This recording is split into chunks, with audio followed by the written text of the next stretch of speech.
Hi everybody, welcome to the Waldock Way. I'm Jessica, and today's video is going to be our top 10 favorite resources for learning to read.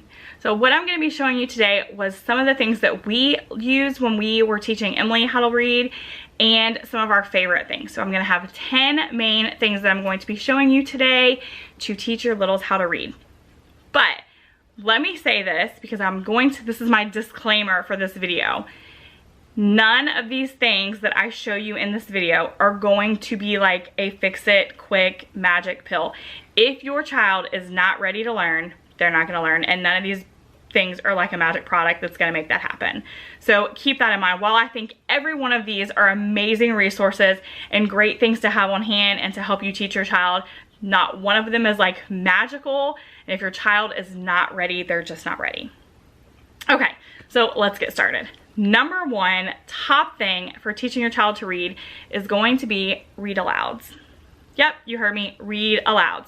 You're not even going to be actually teaching, but you're going to be reading. Read alouds are the top, like very top thing that I can say to do for your child. And when you think you've read enough, read some more. So these are two of our favorite from that time period when Emily was like in the 4 to 5 age. Some of our favorite read alouds were Charlotte's Web and The Cricket in Times Square. We really enjoyed both of these when she was in that age. So I suggest those, but the more you read aloud, the better. The top two, or the second top thing that you can do, is to model reading for your child. So if you are not modeling reading, if you're not sitting down with a book, reading and showing your child that reading can be really fun and really exciting, what are you giving them to look forward to? Why do they even want to know to read? I mean, we know they need it. We know that everything in the rest of their life is going to be reading, but they don't know that. And even when you're on like a Kindle, right? Because we all have them. We all read on our phones and our tablets and everything else. But to your child, this is what you look like. I mean, they don't understand that you're reading a book, essentially. So every now and then, just get a book, like an actual book, and sit down and read it and enjoy it. Well, at least act like you're enjoying it if you're not. Because you're modeling that reading can be fun. And a child is not going to want to learn to read if they don't think that it's fun or it's not like enjoyable or something that they're gonna need in their life. So maybe show them why they need reading and then model how to do it and that it can be fun and enjoyable. All right, number 3 is I'm going to show you the curriculum that we use. We use this curriculum because it was before I knew about a bajillion of the others. It's what was available. I can make monthly payments, and it's what we had. And so we never used anything else. We only used this because it's what I had already purchased, and we were in a time in our lives when there was absolutely no way we could have purchased anything else. Do I think you have to have it? No. I don't even think you need a curriculum entirely at all. But what we used was the Hooked on Phonics Learn to Read set. So I got the giant box that included pre-K, kindergarten, first and second. And I can show you here that when we did first, I mean, like, you can look, there's none of it is written in at all. Some of them she put the stars on, some of them she didn't. Mainly what we did using Hooked on Phonics is we watched the DVD. We would look through the books and we would kind of talk about the different words, and I would point them out and read them to her. And then we would read the readers that came with it. We did not do everything exactly the way it was designed, and we never even got to the grade 2. So by the time I got the Hooked on Phonics in, we opened the pre-K, and the pre-K is pretty much teaching them their ABCs. And we had already taught ABCs in pre-K when she was 4 by doing our letter a week. So she already knew her ABCs. So at the end of pre-K, it was at like March or April when I bought the Hooked on Phonics set, and she would have been 4. She would have been almost turning 5. So we didn't do the pre-K because we had already, by the time I got it in, we did the pre-test for the kindergarten and she was already ready. So we didn't do the pre-K at all. We went through the kindergarten at a very, I guess, kind of abbreviated way by the end of that summer. So by the time she started kindergarten, maybe mid-kindergarten, we went through the first grade, and the first grade took us like almost a full year, maybe. I felt like first grade lasted forever. Then we took a break, and when we came back, I got the second grade out, and I thought, oh, let me just see here, and I picked out the very last book in second grade, and she read it flawlessly. And because she did that, we never did the second grade either, because I thought, why do we need to go through this phonics program that's going to basically teach her to get to this level, and she's already here. So technically, we only did the kindergarten and the first grade Hooked on Phonics, and we didn't even do it into its entirety. We watched the DVDs, and we read the books that came with it, and we briefly discussed the work pages. Like the mazes where you read the words was the main thing that we did, was just practice those. So do I think you even need a curriculum? No, but that is the curriculum we used. We did like it. I don't not like it. I don't think you need one, and I wish I wouldn't have spent and invested the money with Emily. I wish I would invest in the money in more books and games personally, but it was effective. It did work. I do still own it. I loan it out to people all the time because it was effective. It worked for my child, and I don't think there's anything wrong with it. I think the fact that it has like multi-sensory with the DVDs and the books and the, you know, games within the workbooks, and I think there's a lot of good to it. Okay, anyway, so number 4 is readers, because you need some readers. You need something for your kids to read, right? So our favorite was the Bob books. I absolutely love them. I owned almost every set. What I loved most about them was that by the first book, which was Matt, if you knew 4 letter sounds, M-A-T-N-S, you could read this book. That's all you needed to know was 4 letter sounds. So it gives early and new readers the confidence. They're like, oh my gosh, I just read a book, and all they know is 4 sounds. I love the Bob books. I would do them again in a heartbeat. That being said, when Emily was, you know, in pre-K and kindergarten, the Dash into Learning or Dash into Reading was not out yet. They are equally beautiful. They are set up in the same and similar fashion where you only need to know a certain letter sound for each of the different books.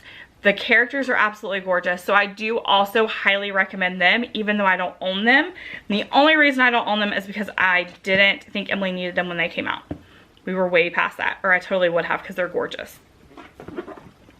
Another set of readers that I highly recommend is the My First Reading Library from Usborne. This set will take you all the way through second grade. Emily actually even reads some of these pink ones now. And the very first book, what is so unique about it is that it's a shared reader. So the parent reads this side that has a little bit more text so that the storyline is more interesting. And the child only needs to know a few letters, and they read this side. So that y'all are reading together, but they're reading a book that has a storyline to it, unlike some that are kind of like, oh, this book is really, really boring. There are also 4 puzzles in the back of each book that help test comprehension without it feeling like a test, because they're kind of fun. And then in the back of each book, there are guide notes for the parent.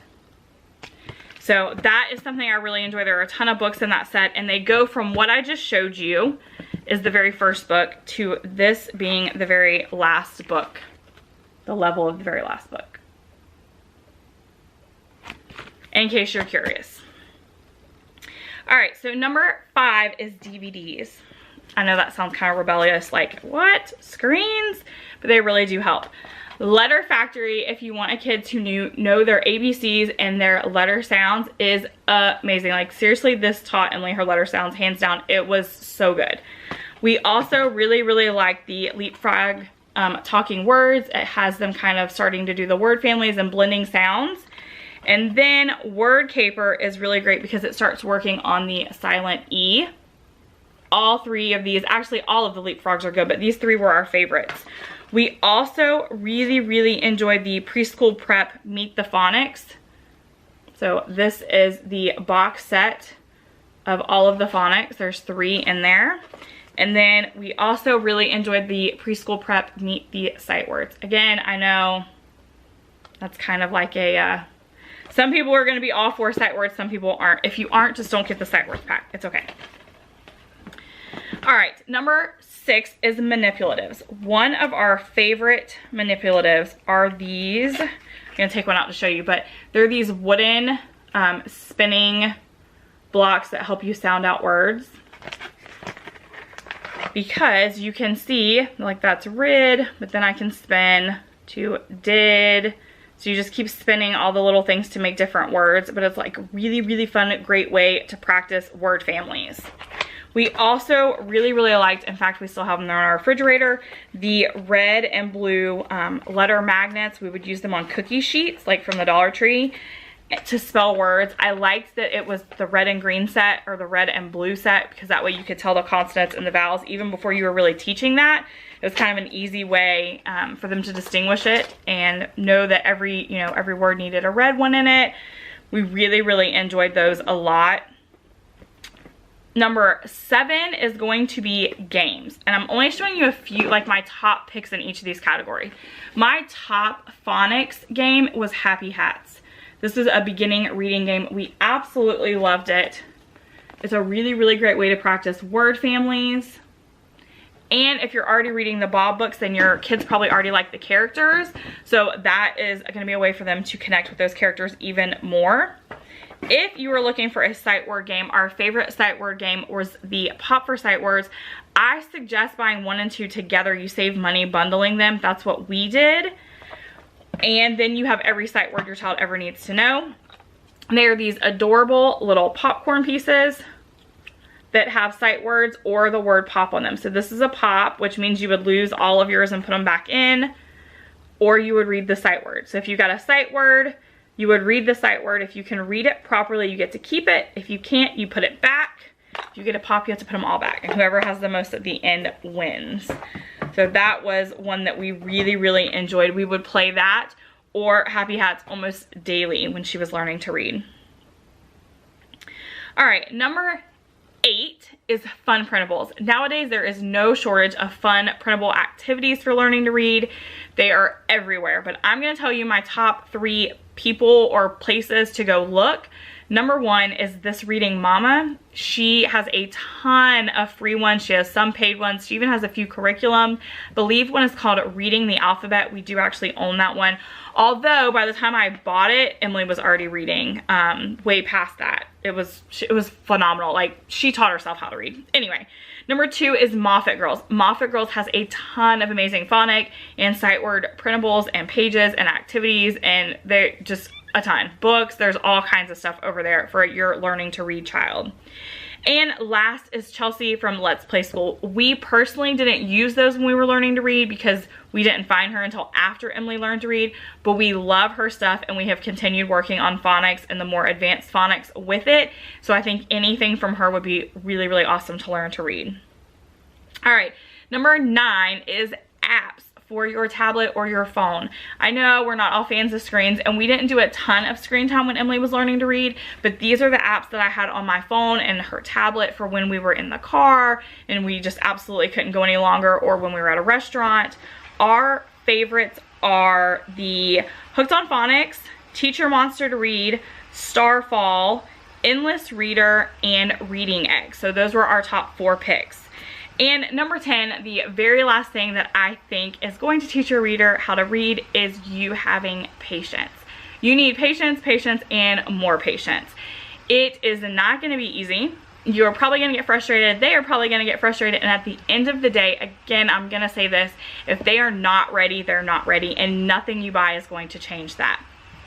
Emily, I believe we took a 3 or 4 month break because I was frustrated and she was frustrated. And when we came back, she just knew how to read. Like, it was like all of a sudden everything I had taught her sunk in and she ran with it. And once that light bulb came on and she knew it, and we've never looked back. I mean, she can read, you know, huge chapter books now because once she knew it, she knew it. So be patient, be kind to yourself, give yourself grace, and be kind to your child. They will learn it, I promise. It just takes longer for others.